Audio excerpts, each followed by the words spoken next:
Greetings, members, one and all of the Salivation Nation.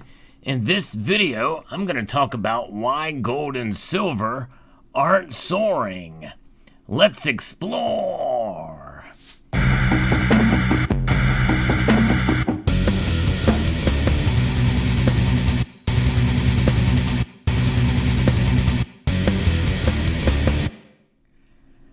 You may have heard me talk about this in recent videos about the timing of gold and silver's reaction to the markets.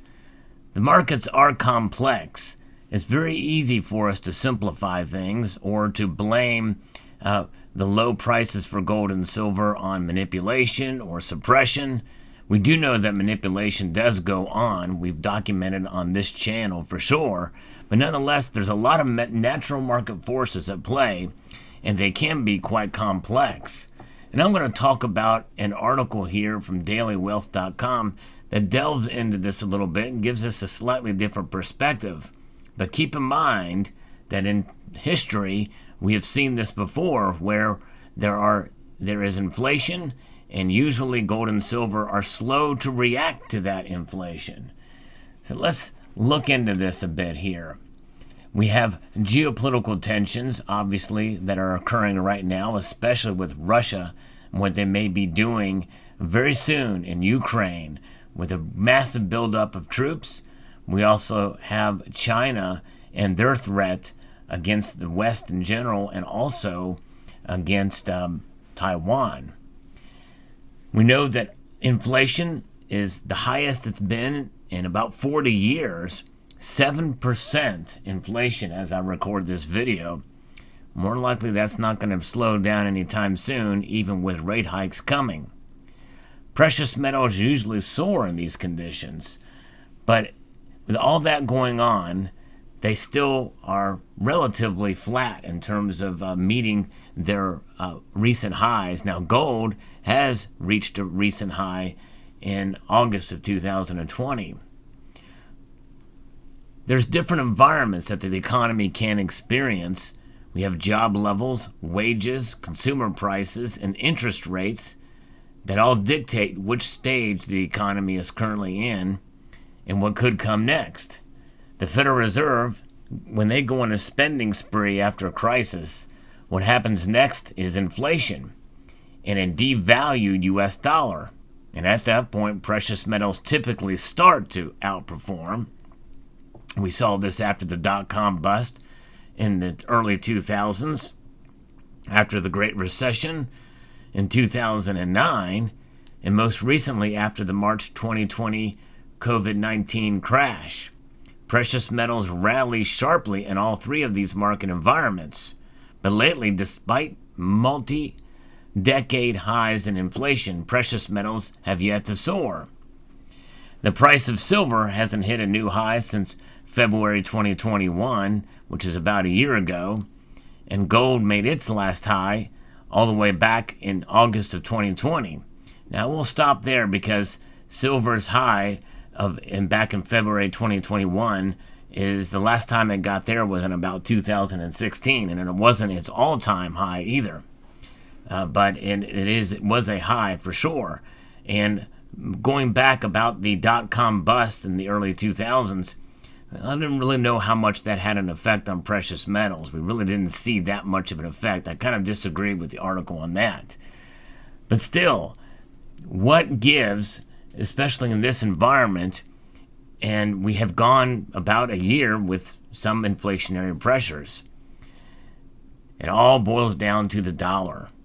And you know, you've heard me talk about this and how the dollar, this note right here, this Federal Reserve note, this debt instrument, this note here is losing value by design every year by the Federal Reserve. Now it's not by design, and they're trying to rein it in, and they're going to be doing that with their rate hikes coming. But nonetheless, inflation is here, and it's here to stay. But with inflation rising, the U.S. dollar is rising too. The Federal Reserve is pulling back its monetary policy, which reduces overall U.S. dollars in the global economy, at least compared to what they were, but there's still a lot more dollars out there than there was before. these quantitative easings that they have been doing. We're on the fourth round of it now. So investors, especially those overseas, see the dollar as more attractive versus their own currency.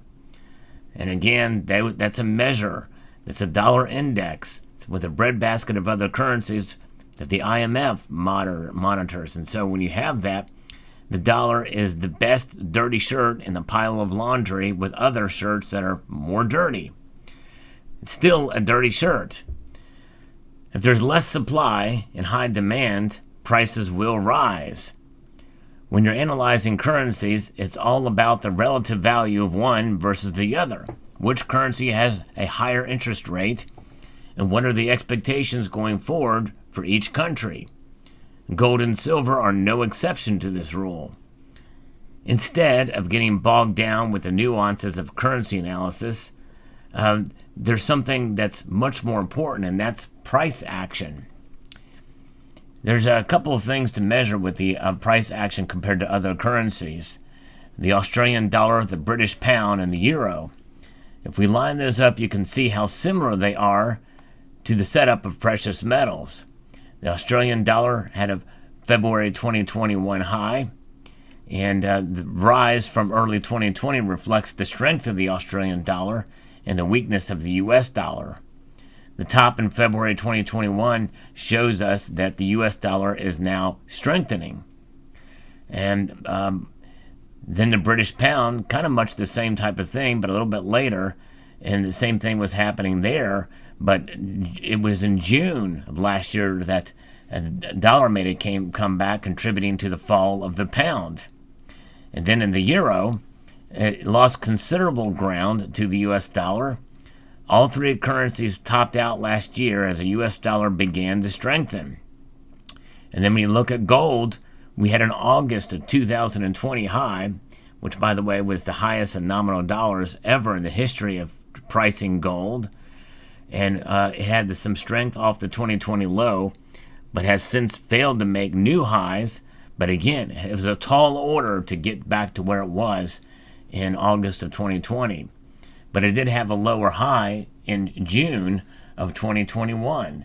And that's just it. When you look at it from 2020 and earlier, this metal has really done well. This poor performance this year of about in 2021, of a loss of about 3% over the course of the year is based off of the August 2020 high.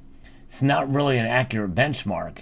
So in a sense, gold has done well over the past couple of years when you take into account all aspects. So silver is much the same, but in a sense, it in a way has been somewhat more stable in terms of that top of that shelf staying above $22 an ounce. The price action across these major currencies, along with gold and silver, is reacting to the strength of the US dollar. It doesn't matter that inflation is elevated on a relative basis around the world. Dollars are in high demand versus other currencies. That's important. That's why, folks, and I've been saying this for quite some time, cash is king. The dollar is money. That's right. I know people keep telling me, you're wrong. Watch Mike Maloney's Hidden Secrets of Money. I have seen it, and I understand what he's saying.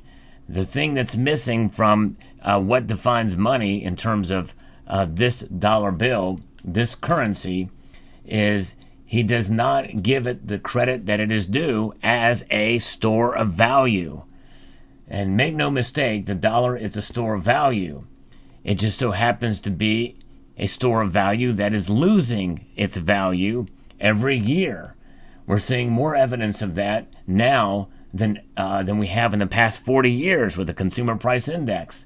The dollar is now losing, over the course of a year, 7% of its value, which means that this is essentially, as money, it is bad. It is unsound money, but it is still money nonetheless.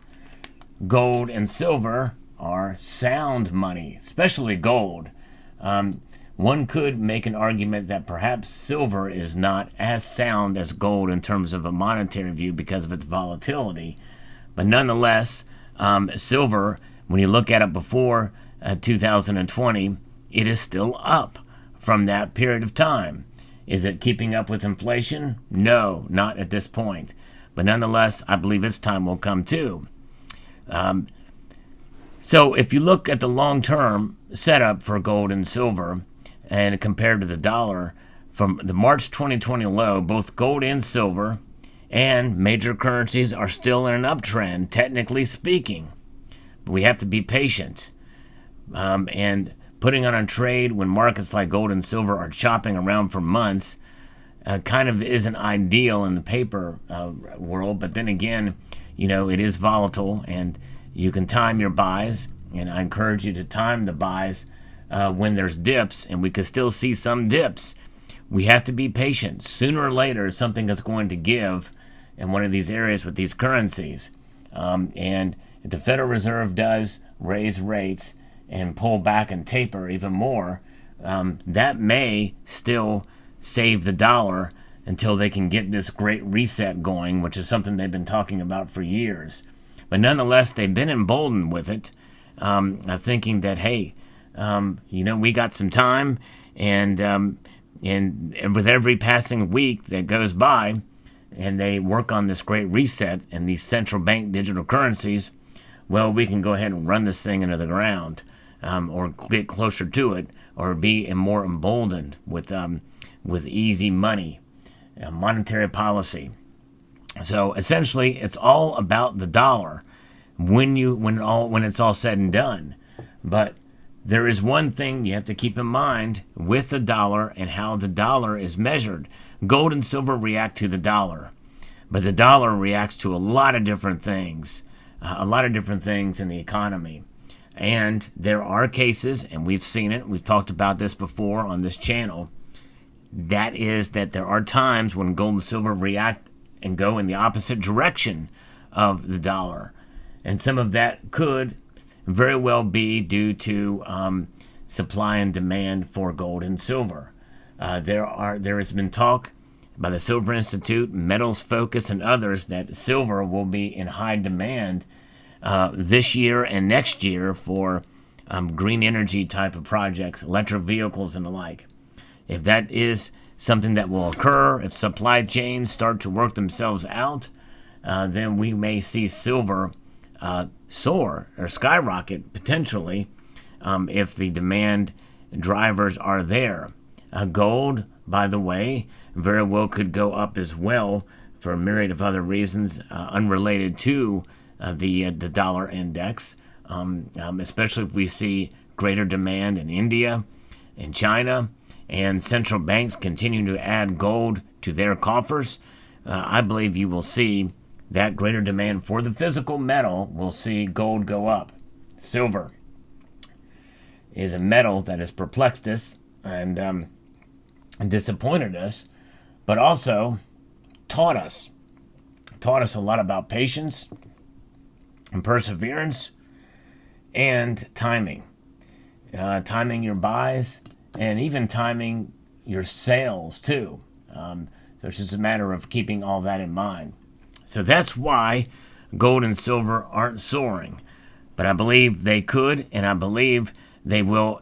If they don't soar in the next coming year or two, I believe they could rise at least marginally in order to meet the complexities of the market and the push and pull that you're going to see probably with the interest rate hikes and all that is tied to it. Many people think those interest rate hikes will be too much and will actually backfire on the Federal Reserve. And if that happens, then that means that we will see continued rising and potentially soaring gold and silver prices. So I hope you found this video insightful and would like to extend a multitude of gratitude to you all for taking the time to watch, and to encourage you to please rate, share, comment, and subscribe.